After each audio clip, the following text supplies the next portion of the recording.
Magandang oras sa lahat ng ating mga kababayan. May pinaka-latest update tayo sa magiging lagay ng ating panahon ngayong araw at sa susunod na 24 oras. Bagyang bumagal ang kilos ng low pressure area habang patuloy itong nananalasa sa kalupaan ng Bicol Region.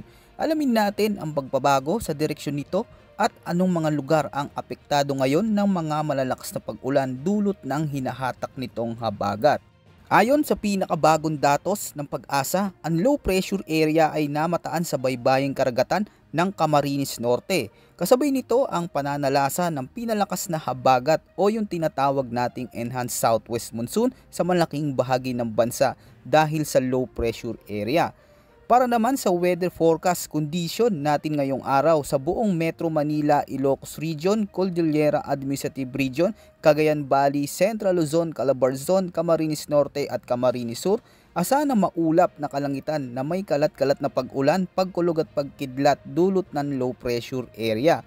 Mag-ingat dahil posibleng magdulot ito ng pagbaha at pagguho ng lupa dahil sa malalakas hanggang matitinding buhos ng ulan.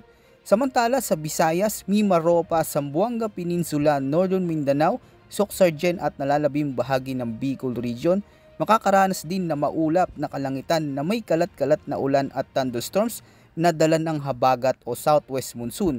May banta rin ito ng flash floods at landslides lalo na sa mga bulubunduking bahagi. Sa nalalabing bahagi ng Mindanao, bahagyang maulap hanggang maulap ang kalangitan na may mga pulupulong pag-ulan o pagkidlat, pagkulog dahil pa rin sa epekto ng habagat.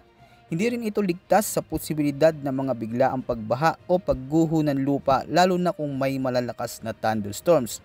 Narito naman ang heavy rainfall outlook na inilabas ng Pag-asa ngayong araw dahil sa low pressure area at sa habagat na hinahatak nito.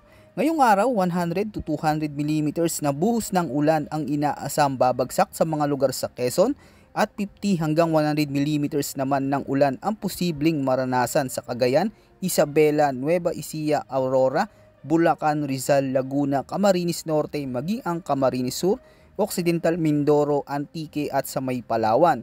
Bukas, araw ng Thursday, August 28, inaasahan ang 50 hanggang 100 mm na mga pag-ulan sa Occidental Mindoro, Oriental Mindoro, Palawan, Antique at sa may Negros Occidental. Mag-ingat mga kabayan dahil tulad ng lagi naming paalala na mas malalakas pa ang buhos ng ulan lalo na sa mga lugar na malapit sa gilid ng bundok at pwedeng mas lumala ang epekto nito dahil sa mga nakaraang mga pag-ulan. Batay naman sa pinakauling datos, kasalukuyang binabaybay ng low pressure area ngayon ang kalupaan ng Bicol Region at mga karatig nitong lugar. Inaasahan tatawid ito sa Central Luzon ngayong araw o sa mga susunod na oras.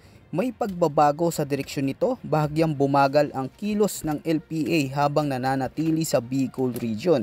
Ngunit posibleng bukas ay lumabas na ito sa West Philippine Sea kung saan mas malaki ang tsansang mag-develop ito bilang isang tropical depression.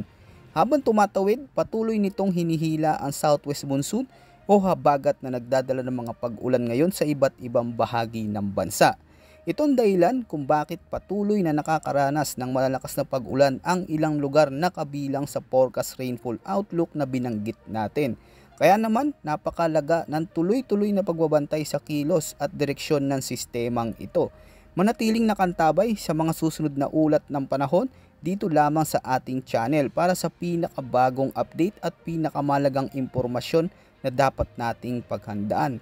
Yan muna ang ating pinaka-latest weather update at ulat panahon. Ito po ang inyong weather forecast ng bansa. Maraming salamat po at huwag kalimutang mag-ingat ngayong panahon ng tag-ulan.